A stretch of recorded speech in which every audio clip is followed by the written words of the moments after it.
How you going, everybody? It's me, Shapelroan. Earlier this week, Minecraft announced possibly the biggest shakeup to how updates will be done in like a decade, maybe even more. No understatement. It was a shock announcement that was admittedly a little bit confusing at the time, but sit back because today I've got even more info for you. Let's unpack it right here, right now, together. So I want to kick today's video off by just saying thank you so much for all of the support, the warm, loving love that you sent me on part 1.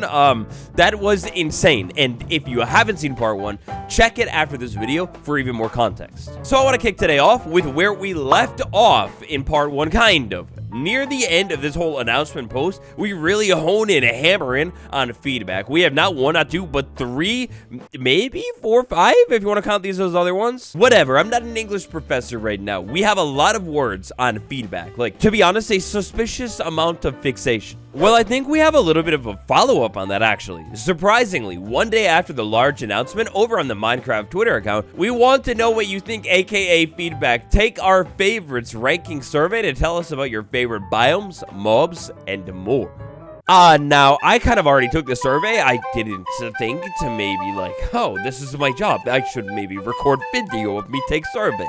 So, I don't know, one of you who, like, knows Photoshop me with the hot spicy Cheetos sitting and, like, taking a Minecraft survey on my own, okay? That's how it looks. This topic is a topic that I feel like, to be honest, could change and shift gigantically any single day now. Like, I don't know, it just feels all so urgent, and that feedback part, I think that's part of it. I wonder if Mojang is surveying us, the people. I mean, I kind of see it as one of two things. Either they're surveying us, the people, to figure out what our favorite things are so they can focus updates on them, or maybe it's a little bit more useful to figure out what we don't like, because then, let's say we have something ranking consistently low on the survey, for example, diorite. Well, maybe they decided, hey, yeah, let's call it a day, wrap that stuff up, and pull it out of the game. Or, you know, like, just update it, add things to it to make it a little bit better. Either way, a day after them saying they're going to consider our feedback more than ever, they're already considering our feedback. I've got one word for you, a plural. It's drops. Drops are going to be the new way that Minecraft is doing things, but actually, they're not so new. Now, this kind of went down right after I dropped the part 1 a couple of days ago, but a prowl over on Twitter, a Minecraft creator who is misguided when it comes to bow enchantments. I asked Mojang how these game drops would affect larger scale updates. This is the response. So moving on to the topic of drops here, we have 2 separate questions. Question number 1, how frequently will these drops be released now that they're not tied to a single annual update? Like, considering the fact that, let's say, maybe the next major update is the Savannah update, well, any of the drop updates that's happened between, well, they're not necessarily locked into a theme. That means that drop update could revamp the sheep and make its eyes less cross-eyed, or maybe change something about the forest biome. That's a drop definition, if you will, in case you need it.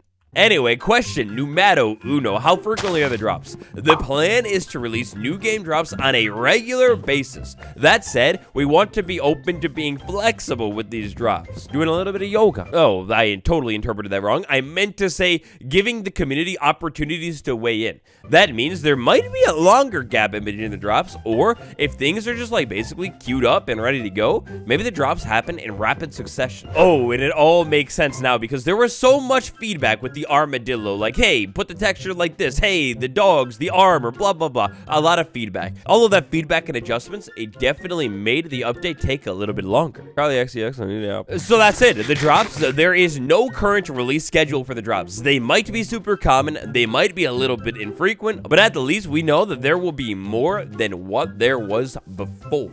And we know of 2. Officially, inside of this announcement post of all of the announcement, we have the notation of not 1, but 2 separate drops. These drops are drops that dropped about 5 months apart. One of them in Sagittarius season, the other one on April 23rd. And that's how they were doing things before in the old update development cycle. If Mojang is telling us there will be more updates, that means we can expect a drop, well, at the longest, probably every 5 months in between. But if we're to take their announcements for their word, these drops should probably come even more frequently. Question number 2. How big will these drops be? So some game drops might be on the smaller side, but we still have big plans for Minecraft's future. The game isn't going to stop evolving anytime soon, and the team will also be working on larger updates that are released less frequently than standard drops. We're hoping this new, more flexible strategy will give us even more creative wiggle room going forward. Oh, that is spicy. That's spicy. That's interesting. So the devs are still going to work on, say, like Minecraft 1.22, a huge topic that I was wondering about in part 1, live on camera. But they will also be working on more small feature content updates. This is beautiful, at least how I'm interpreting it now that I've had more time to process the gigantic news. It's like kind of the best of both worlds. Major updates still on the way, but also smaller content updates, almost like the olden days, too. Now it's kind of funny, maybe call it Genius IQ, Gut Raw Intuition, whatever you want to call it. In that initial video, we took a look at Corner Hard MC's Twitter account, one of the Minecraft developers, and oh boy, we got loads of info here. So in the context of all of those initial big announcements, it's like how it was back in the beta alpha days, right? Sort of thing, new features at a more consistent rate. In Corner Hard response, very mysteriously, I have a lot of fun memories of the alpha beta days. Alrighty, so rocketing ourselves over to the Minecraft wiki, there is this beautiful chart right here where we can take a look at all of the game's updates ever. We're talking alpha beta days. That's kind of like 2010 era, 2011 era right here, moving forward. I'll time it.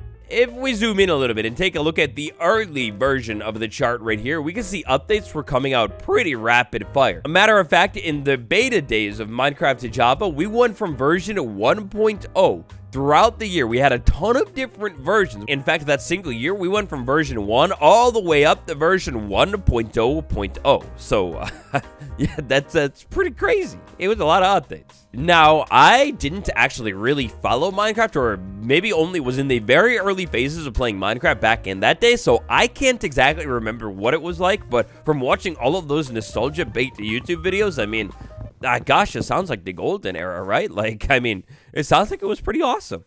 So it's not necessarily a direct confirmation that it'll be just like the alpha and beta days, but it's almost like an interesting teaser that kind of might be what to expect. A tiny bit more clarification on the current drops that we have had. Bats and Pots and Armored Paws are the game drops that we've had thus far. However, Bats and Pots and Armored Paws are not the only updates that we have had since then. And of course, for this one, let's just get it out of the way. Minecraft 1.21, we're not talking about that either. Cross it off the list. Instead, at least in the context of Minecraft to Java edition, at least in the context of these so-called drops, since this whole drop system has begun, which is Minecraft 1.20.4, by the way, we got 1.20.5, 1.20.6, which is the next drop. Then we have 1.21.1, and currently in development, 1.21.2.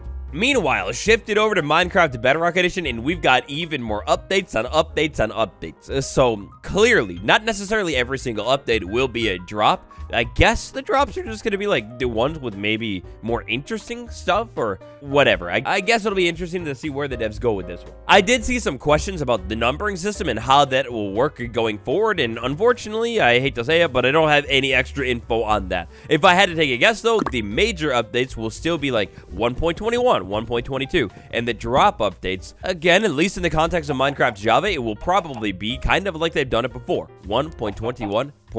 With Minecraft to Bedrock, I'm sure the whole numbering system will basically just continue how it is, with a follow-up update being like 1.21.30, allegedly out next week. At least that's what the rumors say. Now, beautifully, all of these drops, no longer will we be in an era of one giant yearly update. Instead, a more consistent amount of new Minecraft goodness throughout the year. This is, again, more clarification as to how the drops work, just in case you were still left in the dark. Ooh, now, Legend Totally, thank you, you beautiful soul. Hey, will we ever see another Halloween update? Since this is the case. Oh, my favorite season. You had to bring it up. Now, this response, this is legendary. So, to be honest, like, looking back into the timeline of things, I'm a student of history. I love history. It's one of my favorite things. Well, looking back at the timeline of old Minecraft updates, it seemed like those old ones were really chaotic and random and really, really fun with, like, hey, here's a random update for Halloween with, like, some scary stuff, maybe bats or carved pumpkins or whatever. And the response to this one is golden. Having several game drops a year will make it easier to do content for a particular time of the year, but no specifics quite yet. And so look here, I'm really hopeful that they will take our feedback into consideration, but I also do really hope that sometimes, maybe in the future, like, it's surprise, hey, it's Halloween, this week we're adding a brand new type of pumpkin to the game, or, you know, something like that, different carved pumpkin variations. Heck, it's the modern era. We've got so many paintings, why not pumpkin? I kind of hope that they just surprise, drop stuff inside of a snapshot, and maybe some of that stuff doesn't really need very much feedback at all. It's just like into the game and kind of like basically finished. Like say maybe a brand new wood type or a biome overhaul or something like that. Seasonal drops, though, this is one of my favorite ideas out of all of them, and keep in mind that every single drop will be free. I think a lot of people were really focusing on the words free inside of that blog post and maybe getting a little bit scared, but I really think it was just Mojang trying to get ahead of the curve of people saying, oh, wait, great, updates are paid now, and so they put a lot of emphasis on free. I don't think it's a big deal. They were just making it clear that Minecraft is free, just like how it always has been. Alright, and so, for some of the more mysterious stuff inside of this changelog, I think we've gone ahead and cleared it up. One final thing that I'd like to touch on here today, maybe kind of two things. A new format for Minecraft Live. So, we're gonna have 2 Minecraft Lives in a year, but what about this year? So it's kind of funny. Really, this all feels like so currently developing. Like I feel like at any second we could get even more context dropped and added, and then my video is changed. But are you able to share if we're still going to get a live this year? And then Corner Hard goes ahead and responds very cryptically. You'll have to wait and see with a wink. I mean, look, guys, that's basically a confirmation. And very excitedly, I don't want to like overpromise or just lie. And nothing has been promised quite yet. But if we follow the trend of every other Minecraft Live in the modern era, that means potentially we are about a month away from seeing content inside of the first drop. Because after all, typically right after the Minecraft Live that happens in October, we get a snapshot with a bunch of the stuff that was part of the next major update that is now probably going to be part of a drop that'll happen a whole lot closer to the Minecraft Live. That brings me to today's question. If you haven't yet tapped that like button, it helps me out huge time. I appreciate it. Always subscribe. We're on the road to 2 million subs. And what would you like to see a drop on? Like, what should they focus on? Call it down below. And where I want to leave you today is that weird, suspicious server leak that happened about a month ago with 1.20 dropped. What in the world was that about? So we know we're not getting a mob vote, but it seems like they're working on a server for this drop still. What in the world do you think it is going to be? Are we going back to biome votes? Huh? Anyways, my beautiful besties, it's been me, the gorgeous green-haired lad himself. I've got a plane to catch, like they say, so, I'll see you next time. Check out part 1 next to be even more fulfilled, and I'll see you tomorrow. Goodbye.